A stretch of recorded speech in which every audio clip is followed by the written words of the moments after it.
All right, I think we're live. So today I am going to talk about the hidden culprit behind WH question confusion in kids.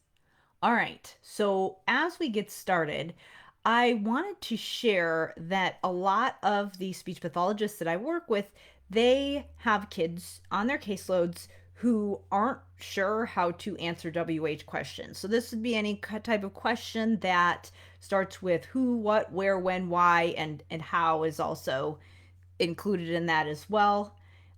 So with those types of questions, a lot of times kids who have a hard time with comprehension as a whole don't necessarily answer these types of questions in the way that you would expect.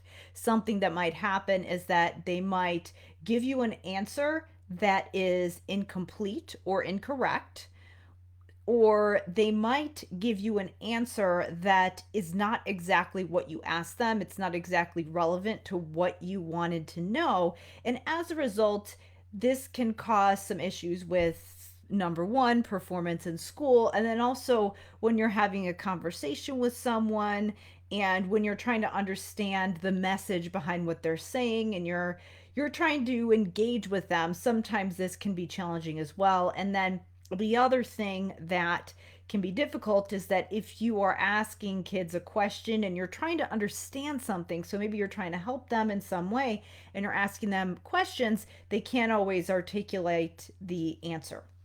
So, what I wanted to do today was talk about one common culprit behind the when kids struggle with WH questions. And I wanted to just say before I start, there are a lot of reasons that someone could be not responding to you if you're asking them questions, aside from the things that I'm going to mention today.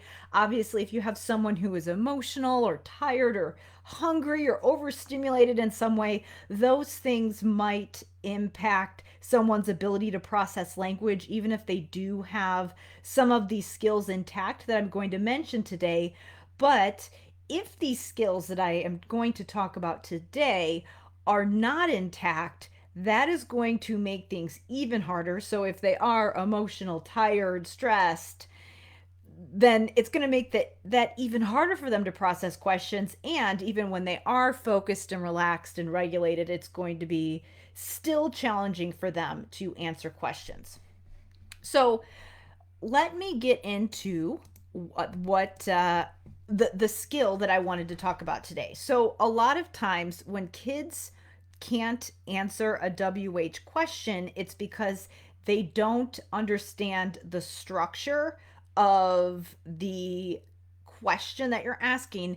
And then a lot of times they might have the answer in their head, but they don't exactly know how to get it out and structure it. And if that's the case, it is often tied to syntax. So they don't know the structure of the sentence that goes with the WH word that you asked. And so as a result, they're just kind of grasping and trying to pull out whatever is in their head and just give it to you. So that's why often kids might give you an answer that is sort of in the ballpark, but not complete or not exactly what you asked. So, the best way for me to do this is to just talk about one specific type of WH question that tends to be one of the trickiest, which is why questions. So, obviously, questions about who, what, those are a little bit more concrete, but when you're explaining why and you're explaining a reason for something, that can be something that is even more problematic for these kids.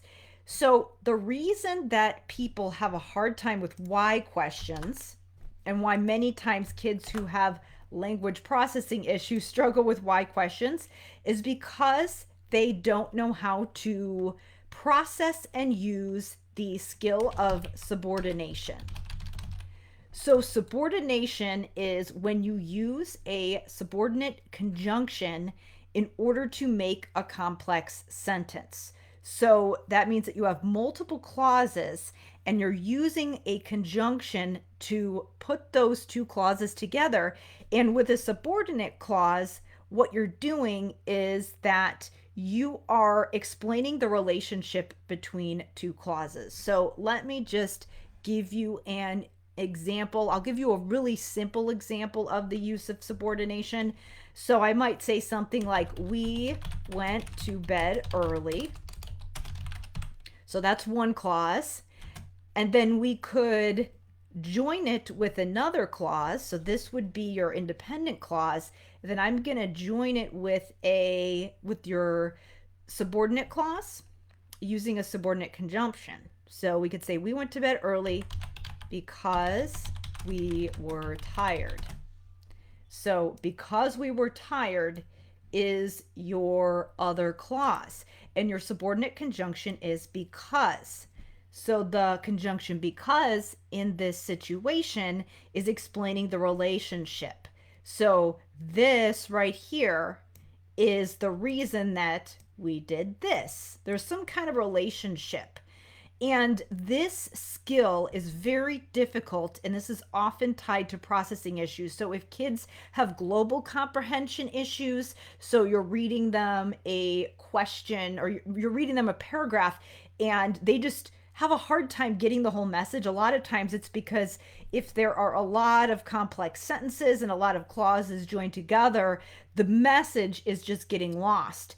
And so if they are having a hard time understanding individual sentences, then of course the overall message is going to get lost. And what you might find with some of these kids is even if you were to tell them one sentence that uses a subordinate clause, then they might even have a hard time answering a question about that sentence. So that makes it difficult as well. So what we want to do for kids who have a hard time answering why questions, they do have a hard time processing many times. So sometimes they don't even know the answer because they haven't processed it. So that's an issue as well. So working on things, so working on sentences such as giving kids multiple little sentences, so multiple shorter sentences like this, and having them work on joining them together is something you can do to work on the overall processing. But when you're working specifically on questions, what you can do is that you can give kids a structure for answering questions. And one of the first things that I recommend that people work on, especially if kids are having a hard time with questions, especially why questions, is I recommend working on the conjunction because. When you answer a why question, you have to use the word because. And if kids don't know how to use subordinate conjunctions, they're probably not using it. So that's why they have a hard time answering why questions. So what you can do is practice this skill. So even if you're just practicing working on telling kids, saying sentences to kids, and then asking them a question right after, that is one thing that you can do in order to work on why questions. Or you can even give them sentence starters. So start the sentence for them, or even directly explain that one of the ways that we can answer a why question is we use the word because. We might start our answer with the word because sometimes when you're having a conversation, you're not speaking in complete sentences. So it would be okay to just say, why did we go to bed early? Because we were tired, even though that's not a complete sentence. Or we could also teach them to answer in complete sentences if it's appropriate to the context. So this is something that I recommend that people work on when they are addressing WH questions. And this is something that is a common culprit. And the reason that I'm mentioning this is because recently I just published a massive blog post where I talk about the language therapy framework that I use in order to boost language processing issues. And I get into all of the areas that tend to be tied to processing issues. So things like semantics and syntax, morphology, orthography, and phonology. I get into all of those things. And a lot of times, one of the questions that people have is, well, what if my kids have a hard time with comprehension questions? Well, I'm working on WH questions with my students. Is this framework going to be appropriate for them? I actually had this question last week from someone who is in my language therapy advanced program where I teach this framework. So my answer to that is yes, this framework absolutely addresses these things because I teach you how to address syntax. And today in this video, I just covered the tip of the iceberg. There are other areas that we would address in the comprehensive framework. The reason that I'm sharing this now is because this is such a common thing that people need to work on when they have kids with processing issues. And I wanted to share why working on syntax and why addressing that skill is so important to even some of these practical things that might not seem as obvious as far as why they're tied to sentence structure. A lot of times with why questions, we think, oh, it's just processing, so we need to do comprehension strategies. Well, that's not always the case. Because if you're doing comprehension strategies and not teaching kids the underlying language skills like syntax in order to be able to comprehend, then those comprehension strategies aren't going to work. Kids don't have the language skills to support comprehension, so they're not going to respond very well to those comprehension strategies. So this is something that's key if you have kids who have been working on comprehension strategies and WH questions for ages, and for whatever reason, no matter how many times you ask the question differently or probe them and prompt them and all of those things, they're just not getting it. This is often the reason why. So I hope you enjoyed the video. What I am going to do is I am going to share a link to my webinar where I talk about my comprehensive framework for addressing language processing. Obviously, syntax is one of them, but there are 4 other components that I address. So in the webinar, I get into the research as far as why those 5 components are so powerful in boosting processing and comprehension. I also address why those are the primary things that you want to be focusing on as the SLP, even if you have students who have those high-level comprehension goals, especially like why questions, and also why this is aligned with the curriculum and research-based. So I will share that link to the webinar in the comments.